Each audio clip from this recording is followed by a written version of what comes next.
A slap in a courtroom or a spark that triggers a reckoning. Two racist cops strike a quiet black woman in a crowded courtroom, believing it's just another power play. They're unaware she's not a bystander. She's the judge. Within the next 4 minutes, their entire world begins to unravel. This tale is one of arrogance, injustice, and a justice that doesn't murmur, it thunders. Stay tuned, because the twist is something you won't believe until you witness it. Tell us where you're watching from and when you came across this. We read every comment. Savannah, Georgia, always seemed like a city wrestling with its own contradictions. Elegant architecture, cobblestone paths, and echoes of an older era barely concealed the deep, unresolved tensions beneath. As the sun just broke over the Atlantic, Judge Eleanor Hayes arrived at the courthouse. At 62, she exuded a quiet authority that required no introduction.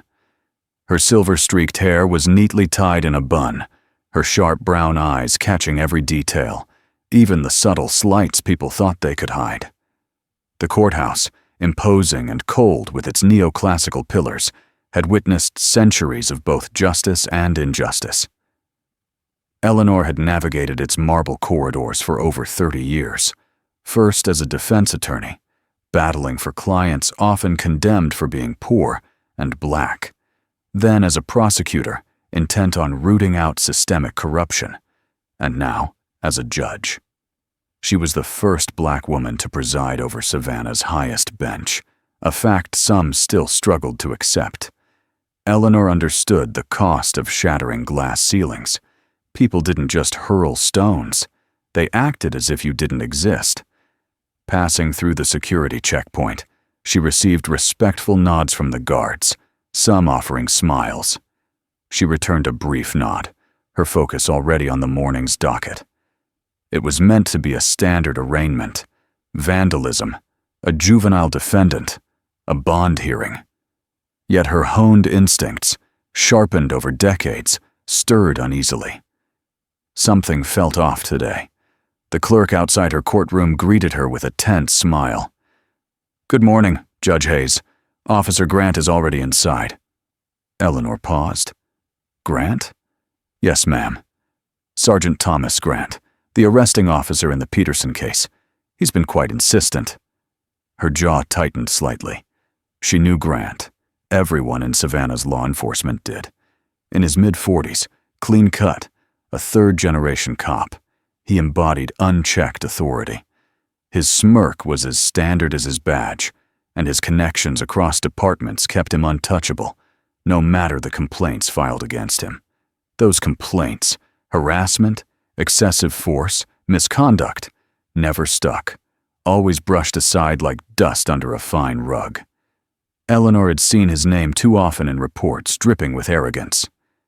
She entered the courtroom quietly, not yet robed, not yet at the bench. Grant stood at the prosecution table, arms crossed, his expression sour. The teenager he'd arrested, barely 16, sat beside his public defender, eyes wide with uncertainty. Grant didn't glance at Eleanor as she entered. Instead, he snapped at the clerk. "Let's move this along." "I've got better things to do." "You'll make time," Eleanor said calmly. Grant turned, staring at her. For a brief moment, confusion flickered across his face as he tried to place her. Perhaps a clerk, an assistant, or the bailiff. She wasn't robed or seated, so to him, she was insignificant. "You with the defense?" he asked smugly. Eleanor didn't respond. She walked to a side table to review a file left there. The room was mostly empty. A few early journalists, a handful of attorneys, and 2 officers by the back wall. Irritated, Grant strode toward her. "Hey, I'm speaking to you," he said. Then it happened. A sharp, open-handed slap echoed through the air. The room froze. A collective gasp spread among those present. Papers stilled. A coffee cup nearly fell. Even the fluorescent lights seemed to flicker in shock. Eleanor didn't budge. Her cheek burned, but she didn't touch it or flinch. Slowly she turned, locking eyes with the man who'd struck her. Grant stepped back, almost startled by his own act, yet unapologetic. "Not even close," he sneered, his lips curling with contempt. "You people need to learn respect," he muttered. A whisper came from the back. "Oh my God," another voice. "Is she all right?" But Eleanor's gaze never wavered from Grant. Not for an instant. Grant straightened, blind to the trap he'd just set for himself. "I don't care who you think you are. You don't get to parade around this courtroom acting like—" Eleanor took a single step forward, then another. The silence grew taut, like a drawn bowstring. The clerk whispered, She's not robed." But Grant wasn't listening, oblivious to the dawning horror on the faces around him. Then Eleanor spoke, her voice calm, icy, carrying the full weight of authority no robe could add. "Is this how you address officers of the court, Sergeant?" An officer at the back paled. A lawyer's pen clattered to the floor. Grant blinked. "What are you talking about?" Eleanor ascended the platform, step, then turned to face him from the bench. For one shattering moment, no one breathed. Sergeant Thomas Grant stood frozen, eyes fixed on Judge Eleanor Hayes as she took her seat behind the bench. The gavel hadn't struck, but judgment had already begun. He blinked twice, first in disbelief, then in fear, a first in his career. Eleanor clasped her hands deliberately, letting the silence press down on everyone in the room. Even the bailiff, Officer Reynolds, a disciplined veteran, seemed to hold his breath. "Sergeant Grant," Eleanor said at last, her voice steady but cutting. "Did you just strike me in this courtroom?" Grant's mouth opened, then shut. His tongue flicked nervously, searching for an excuse that wouldn't come. I didn't know who you were," he stammered, already on the defensive. "That's not what I asked," Eleanor said, slicing through his weak defense. "Did you put your hand on me? Yes or no?" The gallery shifted uneasily. A junior lawyer had already pulled out a phone, recording. This wasn't just misconduct. It was becoming evidence. Grant puffed up, raising his voice to regain control. "You approached me. I didn't recognize you. You weren't robed. You thought I was beneath you," Eleanor said. The words hit hard. Grant's jaw clenched. "You're making this something it's not." "I'm stating exactly what happened," she replied, unyielding. "You assaulted a woman without provocation in a courtroom. Your only excuse is ignorance and arrogance." He stepped forward, then stopped, remembering his surroundings. He glanced at the officers at the back. None met his gaze. Eleanor's tone grew sharper. "If I were a white male judge with the same title, would you have struck me without knowing who I was?" Grant said nothing, his silence a deafening confession. "I'll take that as a no," she said coldly. "And now you've added defiance to your assault." "You're blowing this out of proportion," he snapped. "I was doing my job. That kid," he gestured toward the defendant, a nervous teenager shrinking behind his attorney, "is a thug. I caught him with spray paint and—" "Enough!" Eleanor's voice boomed. The gavel struck once, then twice. "You don't justify assault by pointing at a juvenile defendant." She turned to the clerk, her tone crisp. "Ms. Harper, note for the record that Officer Thomas Grant admitted to striking a sitting judge in a courtroom without cause." Grant stepped back, sensing the shift in the room. This wouldn't vanish like before. No union rep would swoop in to erase it. Not this time. Eleanor looked at the bailiff. "Officer Reynolds, is this courtroom under video surveillance?" "Yes, Your Honor," he answered promptly, his voice tight. "Good. Let the record reflect visual evidence exists." Grant's eyes darted to the ceiling, where 2 red recording lights blinked back silently. His expression shifted from anger to fear. "I didn't mean," he started, but Eleanor raised a hand, silencing him. "You've had 20 years of not meaning it," she said. I've read your file, seen the complaints, watched them vanish. But today is different, Sergeant. This happened before witnesses, on camera, to a judge." He opened his mouth again, but she cut him off. "I've spent my life watching men like you confuse force with law, fear with order, silence with consent. Not today." She stood from the bench, the room rising with her. "Under the authority vested in me as a circuit judge for Georgia," she declared, "and pursuant to Title 16, Chapter 3, Article 1 of the Georgia Code, I place Officer Thomas Grant under formal judicial investigation for criminal assault on a public official." A gasp rippled through the room. Eleanor turned to the bailiff. "Officer Reynolds, detain Sergeant Grant temporarily. No cuffs yet. He's still a sworn officer, and I expect professionalism. But he does not leave this room." Grant's jaw dropped. "You can't be serious," he said, chest heaving with disbelief. "I didn't even know." "And yet," Eleanor said, eyes unyielding, "you knew enough to hit me." Grant looked around desperately, finding no allies, no defense, just the tightening noose he'd woven himself. The courtroom doors closing echoed like a warning shot. Officer Reynolds stood near Grant, hand lightly on his belt, not threatening, but ready. Grant stood rigid, face red, jaw tight, fists clenched as if holding back a storm. Eleanor remained at the bench, her gaze pinning him like steel. She offered no escape, no room for denial. "Your Honor," a voice called from the gallery. The vandalism case's prosecutor, an older white man with thinning hair, now pale, spoke. "Do you wish to proceed with the docket?" Eleanor turned slowly toward him. "I'll decide that shortly. First, I address the gallery, as this incident transcends courtroom decorum. It's about law, precedent, and public trust." She faced the journalists. "You saw an on-duty officer assault the presiding judge. You heard his words, observed his stance, record it. Remember it. If the law can't protect those who uphold it fairly, we're no longer in a democracy. We're in something darker." The room fell silent, even keyboards stilled. Grant scoffed, unable to stop himself. "You're turning this into a media circus?" Eleanor turned back to him. "You think this is about publicity, Sergeant? Accountability? A performance?" He said nothing.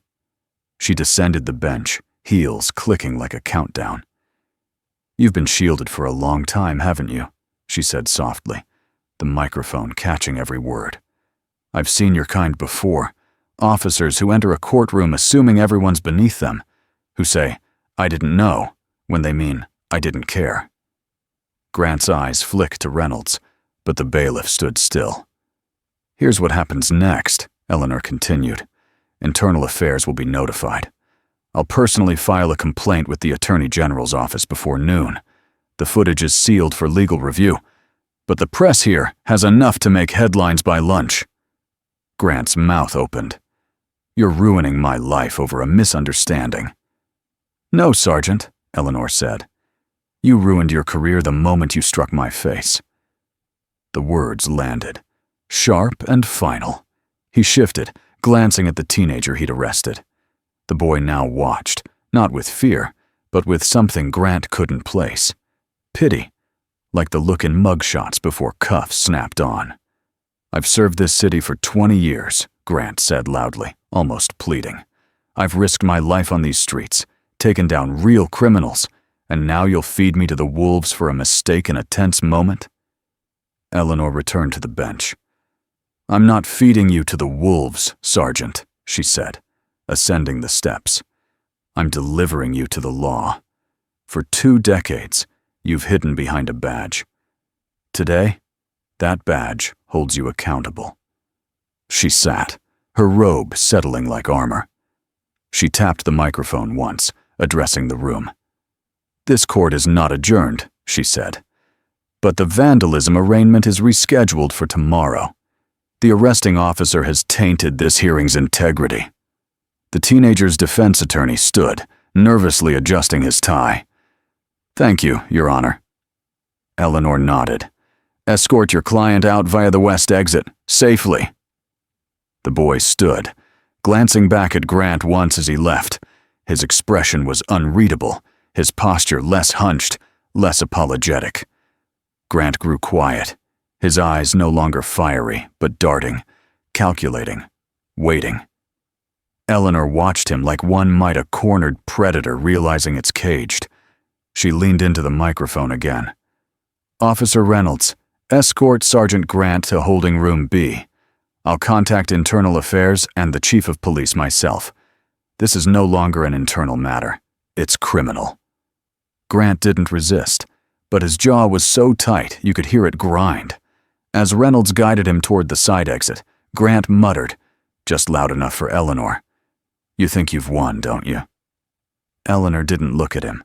She whispered, for once, the right person is losing. The courtroom doors shut behind him.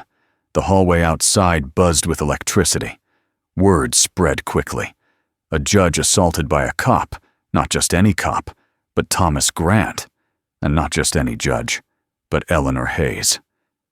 In her chambers, Eleanor found 2 voicemails waiting, one from the Chief of Police's office, another from Internal Affairs. She ignored them for now. Slowly, she removed her robe, hanging it carefully by the door. In the mirror, the faint red mark on her cheek lingered. She stared, not because it hurt, but to remember its weight. How many left this courthouse with worse marks, on their skin, their dignity, never getting a moment like this? How many were ignored, dismissed, silenced? A sharp knock interrupted her. James Carter, her loyal bailiff of nearly a decade, entered, broad-shouldered, stone-faced. He closed the door gently, standing with hands behind his back, but his posture was tenser than usual. They've taken him to holding room B, Carter said. Internal Affairs is sending 2 agents. ETA 20 minutes. Eleanor nodded. Thank you. Carter hesitated. Judge, a clerk said Grant's union is already making calls, trying to contain this. Of course, Eleanor said. But they're too late. This won't disappear. She sat at her desk, pulling a yellow legal pad from a drawer. Her handwriting was precise, almost architectural, as she listed, Incident, courtroom assault. Status, recorded. Witnesses, present. Cameras, active. Officer's record, 5 complaints in 7 years. Connection. ADA Thompson's office dismissed 2 excessive force cases re. Grant. Judge notes, request review of dismissed cases. Carter watched silently until she looked up. I want every case Grant led or testified in over the last 10 years flagged. That's a big task, Carter said. Eleanor's eyes narrowed. Then we start now. Carter nodded slowly, turning to leave. At the door, Eleanor said quietly, They think this is about a slap. He paused. They don't see, she continued. They just opened a door we've been knocking on for years. The door closed. 30 minutes later, 2 Internal Affairs agents arrived. Agent Vanessa Reed, a no-nonsense black woman known for rooting out corruption, led. Agent Daniel Ortiz, a younger Latino with sharp eyes and sharper tone, followed. Eleanor knew Reed's reputation as the department's cleaner, not of messes, but of rot. They sat at her conference table. Reed opened a thick file labeled Grant Thomas. We've been tracking him, Reed admitted, but his record's just clean enough to dodge action. Too many missing pieces of evidence. Too many cases dropped without follow-up. Convenient, Eleanor said. That word deserves its own indictment. Ortiz leaned forward. Your courtroom footage is backed up on our servers. Audio, video, your response, and who was there. The chain of accountability is about to be tested. I don't just want accountability, Eleanor said. I want the system cracked open. Reed studied her. Judge, how far are you prepared to take this? Eleanor didn't hesitate. To the end. Ortiz nodded slowly. Then you need to see this. He inserted a thumb drive into his tablet, showing a 2019 internal report. An anonymous civilian complaint alleging Grant beat a 17-year-old during an arrest, tampered with body cam footage, and the video vanished.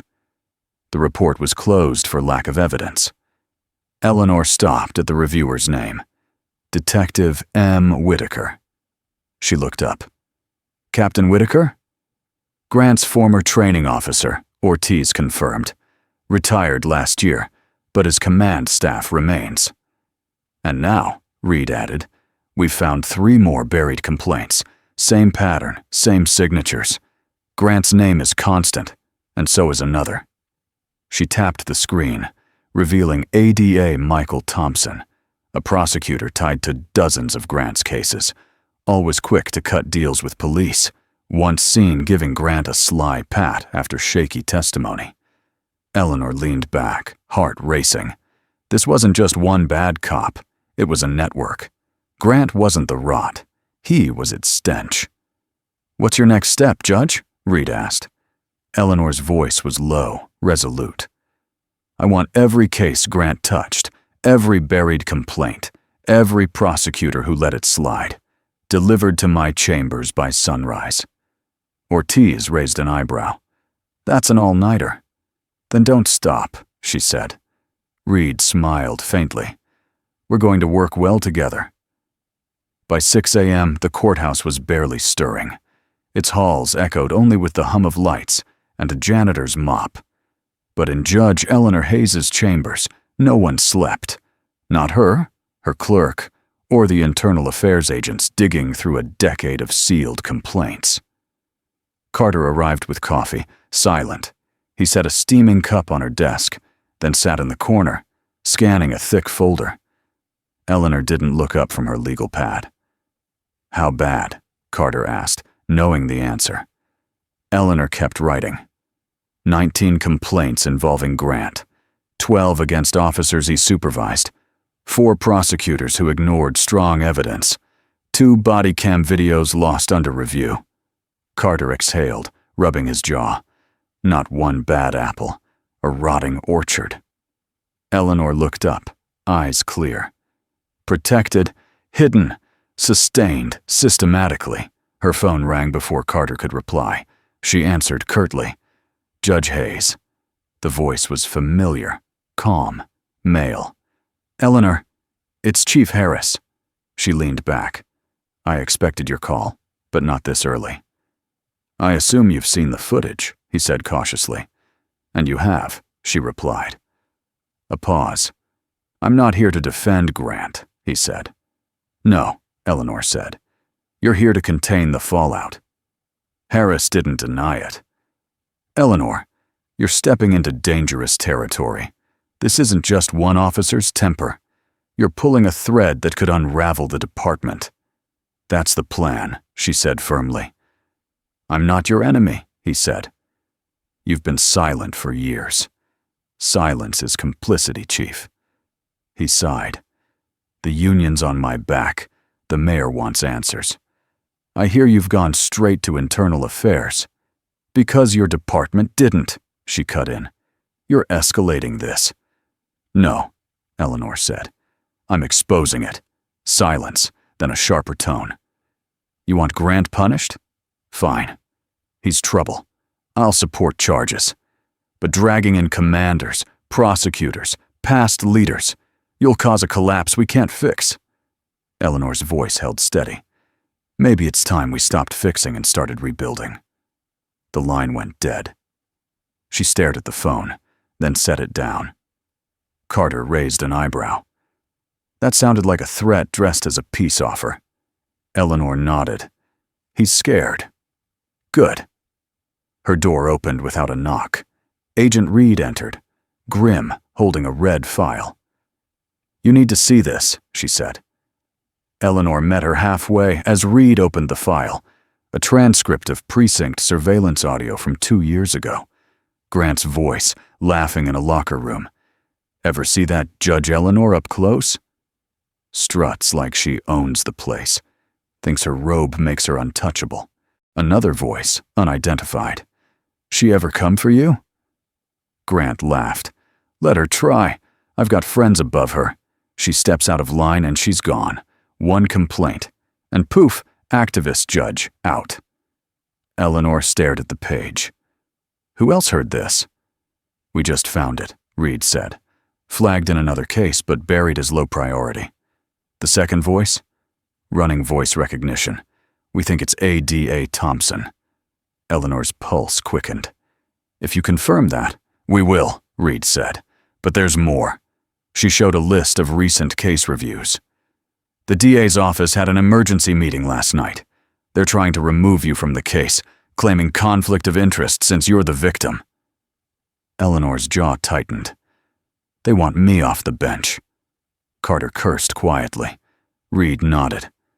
"If they win, Grant gets a slap on the wrist, maybe early retirement. You're recused, and they spin you as emotionally compromised." Eleanor returned to her desk. The clock read 7:02 a.m.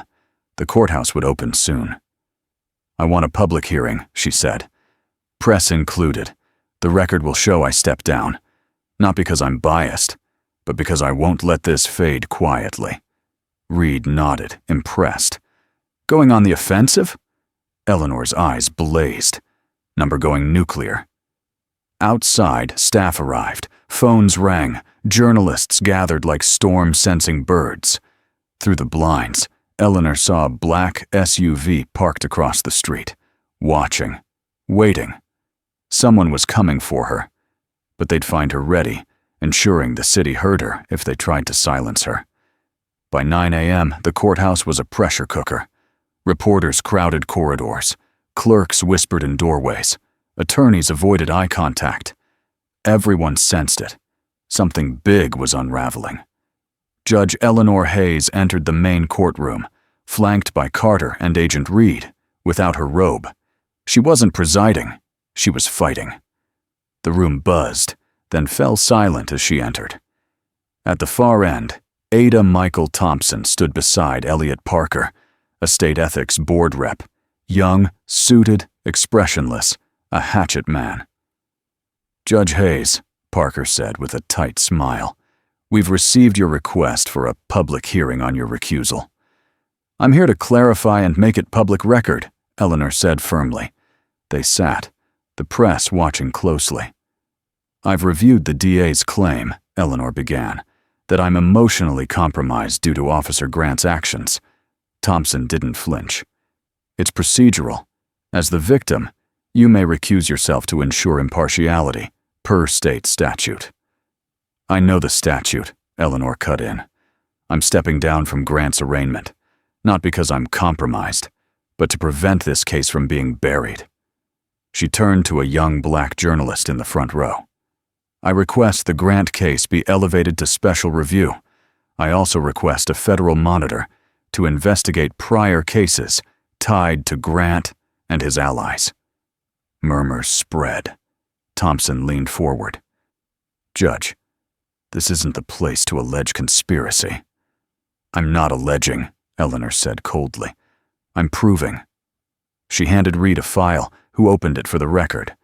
3 complaints, 5 sealed memos, 2 missing body cam logs, a 2018 juvenile trial transcript, all bearing Thompson's signature.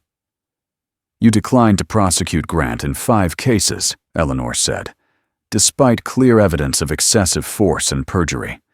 In each, young black defendants without representation were pressured into pleas." Thompson paled, but stayed silent. Reed placed another document down. "Here's a wire transfer, Mr. Parker," she said coolly. $15,000 to the State Judicial Endowment from a Savannah Police Benevolent Fund entity. Meant for scholarships, half went to a legal defense fund for Grant last year." Parker swallowed. "That's not relevant to the ethics motion." "It is, if it shows collusion," Eleanor said. "If public funds shield corrupt officers, it's a pattern. I'm calling it out." She turned to Thompson. "Who covered for Grant when the 2019 body cam footage vanished, leaving a minor hospitalized?" Thompson's mouth opened, then closed. Eleanor waited. Reed spoke. We believe the footage was redirected. Eleanor raised an eyebrow. Where? Reed slid a paper over. An external server owned by an Atlanta private security contractor, retained by the Savannah mayor's office. Who approved that contract? Eleanor looked at Thompson. He said nothing. Reed struck. You did. The room erupted. Shouts, camera flashes, whispers. Thompson stood, chair screeching. This is character assassination. This is exposure, Eleanor replied. Long overdue. Parker rose, shaken. I need time to review this. You'll have it, Eleanor said. But note for the record, I'm recusing myself to protect the process, not due to pressure, intimidation, or silence. She faced the reporters, voice ringing. This city has shielded unchecked power too long. This isn't about a slap. It's about acting without consequence because those above enable it.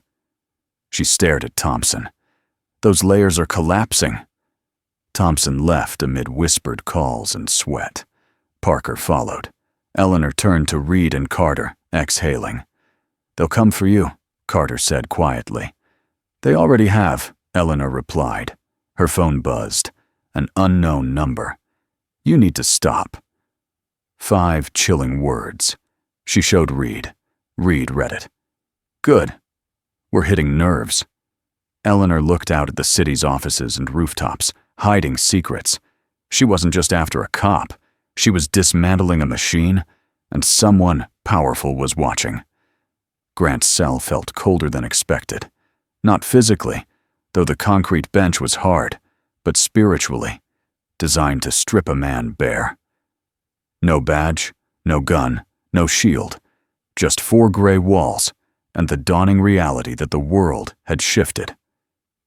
Grant stared at his hands, hands that had dragged dealers off porches, broken up warehouse fights, written reports, testified unshakably. They once commanded respect or fear. Now they trembled. The guard hadn't spoken in an hour. No nods, no banter, just a tight jaw and averted eyes. Even here, Grant was alone. He stood, pacing like a caged animal. He'd always believed he was untouchable, that someone higher would clean up his messes. They usually did. But now, he slammed his fist against the wall, not to break, but to feel his pulse. The lock clicked. A gray-suited man entered. Older, bald, cold. Grant tensed. Who are you? The man closed the door, tossing a file on the bench.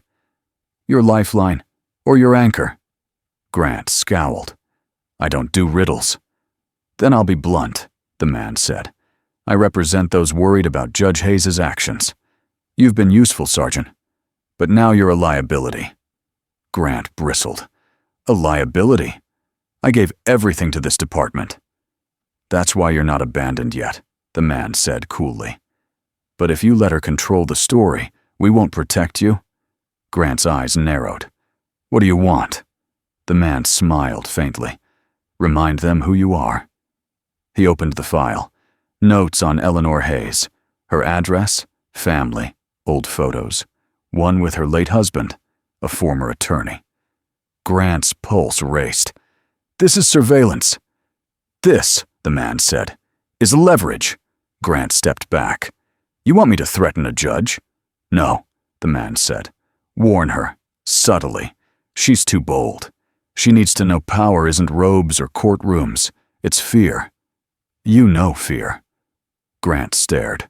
This wasn't rescue. It was a challenge. What's in it for me? A lifeline, the man said. Out of federal prison, onto a private security payroll that asks no questions. Or, he tapped the wall. You rot here. Forgotten. He left silently. Grant stared at the file, then picked it up. Across town, Eleanor walked the courthouse halls like a storm brewing. Coat over her shoulders, heels sharp. Reporters nodded or whispered behind phones. In her chambers, Carter waited. You didn't answer my text, he said. I needed air, she replied. You've got 6 voicemails, 3 from the mayor's office, 2 from the ethics board, 1 from your sister. Eleanor raised an eyebrow. My sister? Saw you on the news, he said. Said you looked taller. Eleanor half smiled, but the weight lingered. She scanned Reed's latest file. Updates on Thompson, a redacted name tied to a shady contract. Her phone buzzed. An unknown number. A text. Nice house in Mount Pleasant. Does your nephew still bike home alone? Eleanor froze, her hand cold. The words cut deep. She stood. Locked the door. Carter noticed. What's wrong? She handed him the phone. He read it, eyes darkening. Don't, Eleanor said. She stared out the window. Someone was reminding her of the old rules, how women like her were meant to stay silent or pay. I need the sender's name, she said. Carter nodded. I'll find it. And Carter, yeah? Pull my nephew from school quietly. Put someone we trust on my sister's house. Carter didn't argue, dialing immediately. That night, Grant was moved. No official transfer, no paperwork, just smuggled through precinct back halls. He received a burner phone, an unregistered car, and a name. Eleanor Hayes. The gray-suited man leaned into the car window. One warning, clean, subtle. Don't touch her, don't see her, just make her feel it. Grant started the engine. I've made people feel things my whole life, he muttered, vanishing into the savannah night. The next morning, Eleanor received an unmarked package, a photo of her nephew from 2 days ago, walking home. On the back, in jagged letters, stay in your lane. She stood still, then grabbed the phone. Get me the U.S. Marshal's office. Whoever was knocking would learn what happens when a judge rewrites the rules. The federal building downtown was a fortress, plain outside, cold inside, secured to the last bolt. Eleanor sat across from 3 U.S. Marshals and 2 DOJ officials, files open, pens ready. She slid the photo across. My nephew, she said calmly, photographed 2 days ago without his knowledge, sent to me with a threat. A marshal, Mercer, gray-haired, studied it expressionlessly. You're sure it's Grant? I'm sure it's someone acting for him, Eleanor said. Grant doesn't move without a green light. What do you want from us? Mercer asked. She leaned forward. Full protection for my family. Grant in federal custody by day's end, and an emergency order freezing all cases tied to his testimony for review. DOJ Rep. Francis Quinn raised an eyebrow. That'll disrupt Savannah's courts for months. Then let them shake, Eleanor said.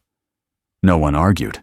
Within an hour, marshals were en route to Grant's location.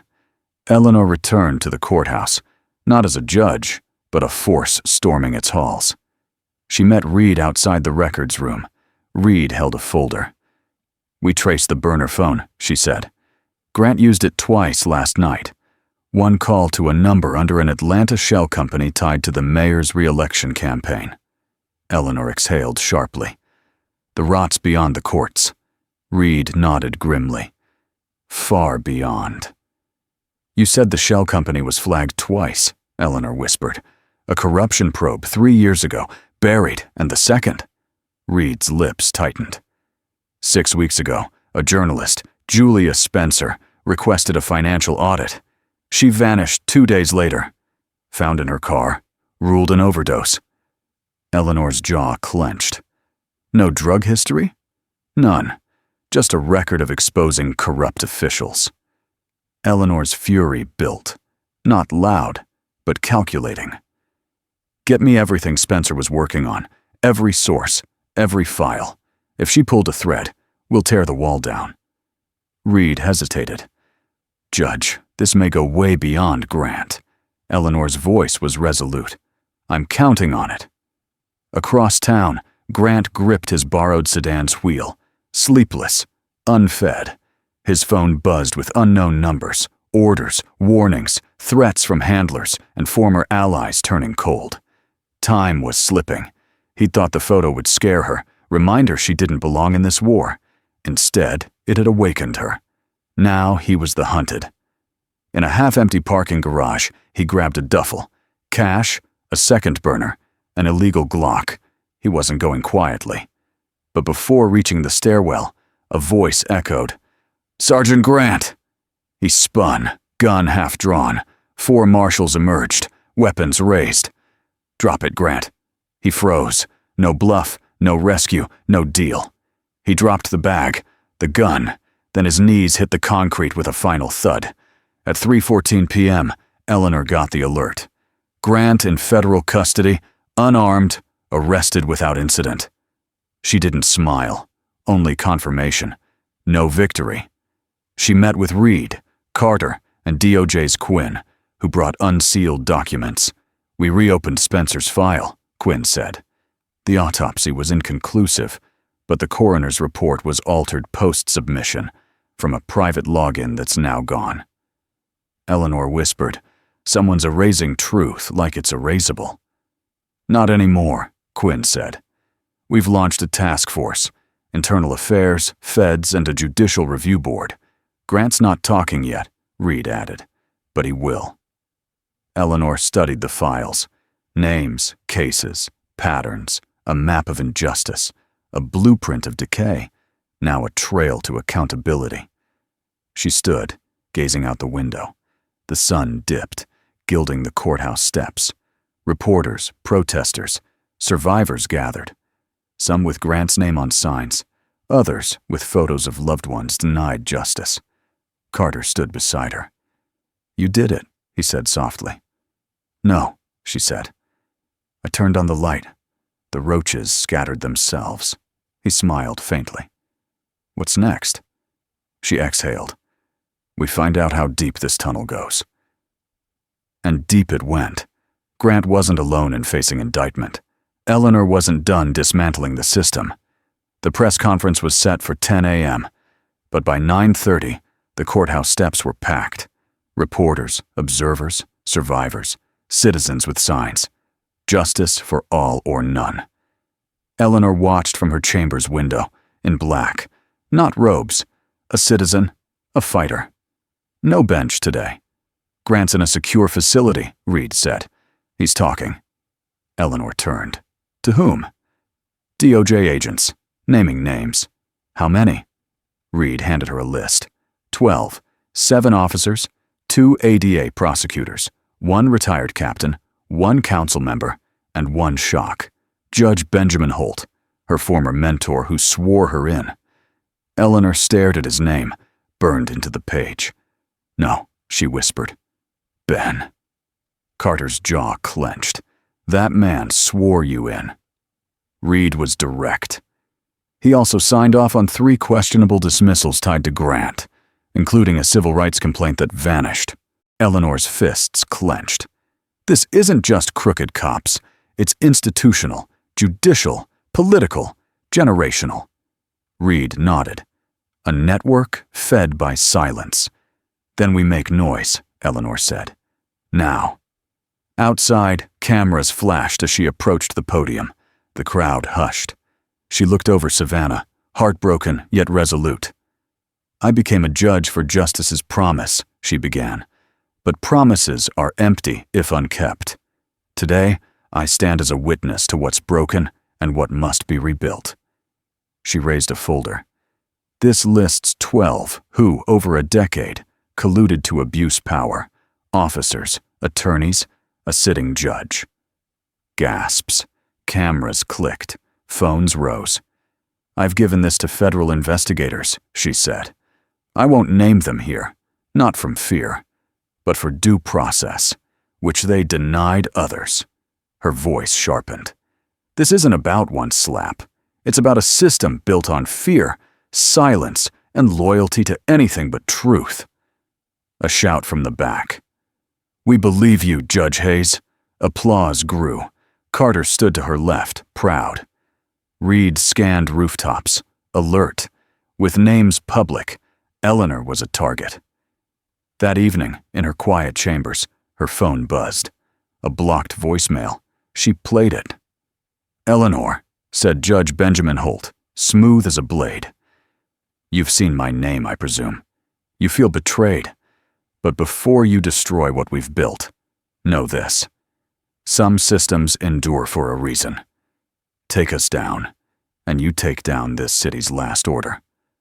A pause. "You don't want chaos, Eleanor, or blood. Walk away while you can, or you'll lose more than your seat. Everything." The silence after was heavier than the threat. Carter entered. Saw a black SUV leave the loading dock. Eleanor looked at him.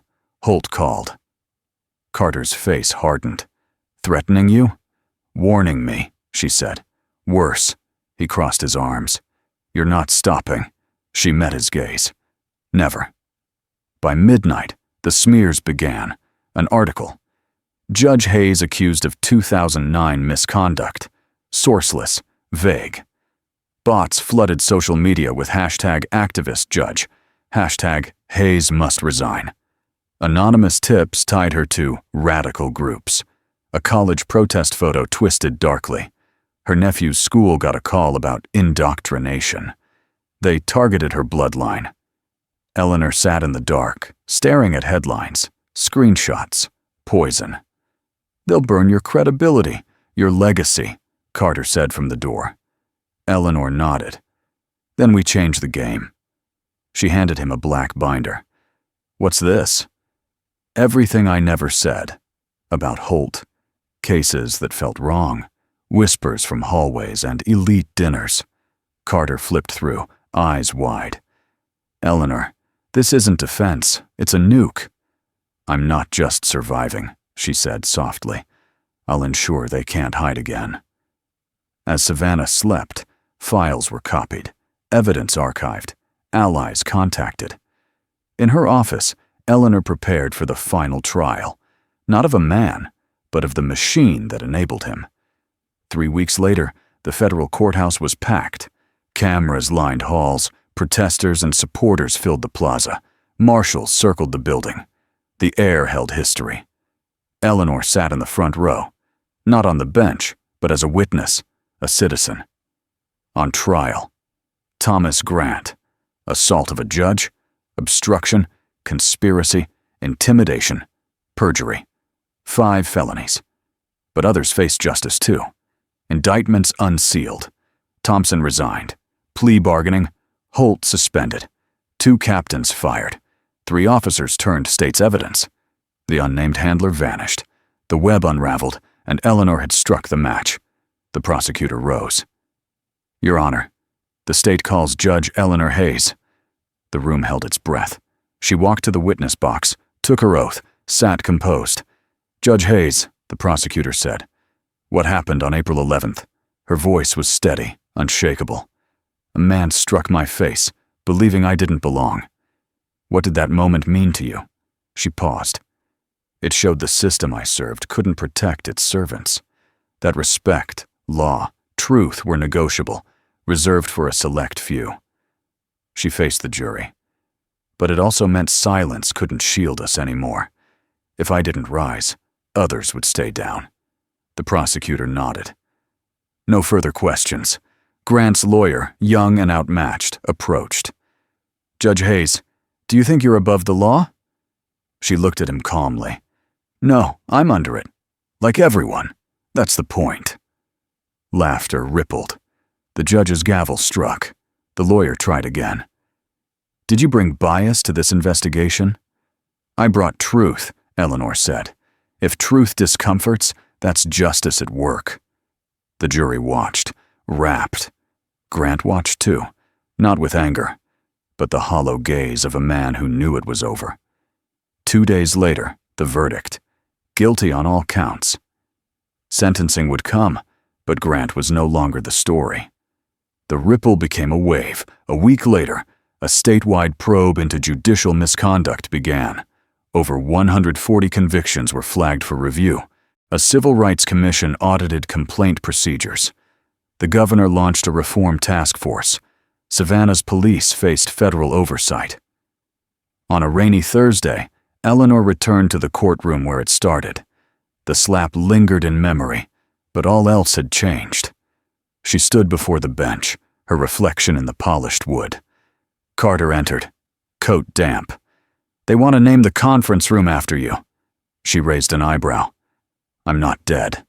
"Exactly," he smirked. "It's odd."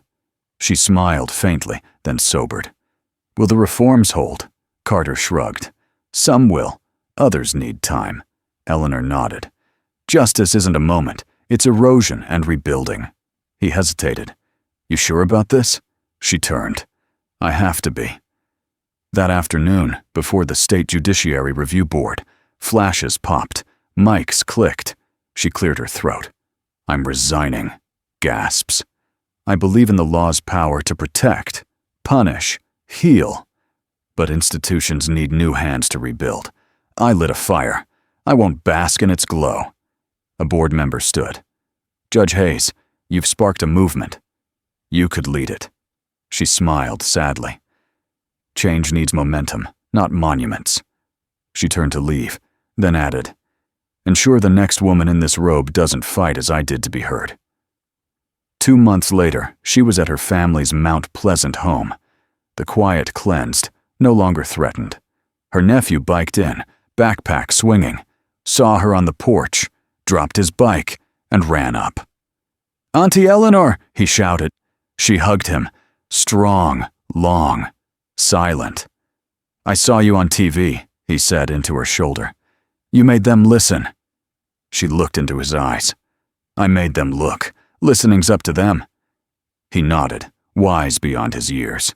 They sat on the porch as the sun set. The city buzzed beyond, but here it was calm. A breeze stirred the trees. Eleanor closed her eyes, exhaling. Not surrender, but peace. This isn't just courtroom drama, it's society's mirror. A racist cop slaps the wrong judge. A tale of power, prejudice, silence's cost. More, it's about standing when others kneel, speaking truth when quiet is demanded. Judge Eleanor Hayes embodies rare integrity, rising not through vengeance, but justice. She shows that systems, built by people, can be changed by people, especially those who know what's worth fighting for. For older generations, this strikes deep. You've seen injustice reborn across decades, yet hope persists when people like Eleanor stand firm. Her fight is for her nephew, the forgotten, all of us. If this moved you, don't stop here. Like if truth matters. Share if someone needs to hear it. Subscribe for stories that touch the heart, honor justice, challenge silence. Real justice isn't loud, but when it arrives, it echoes for generations.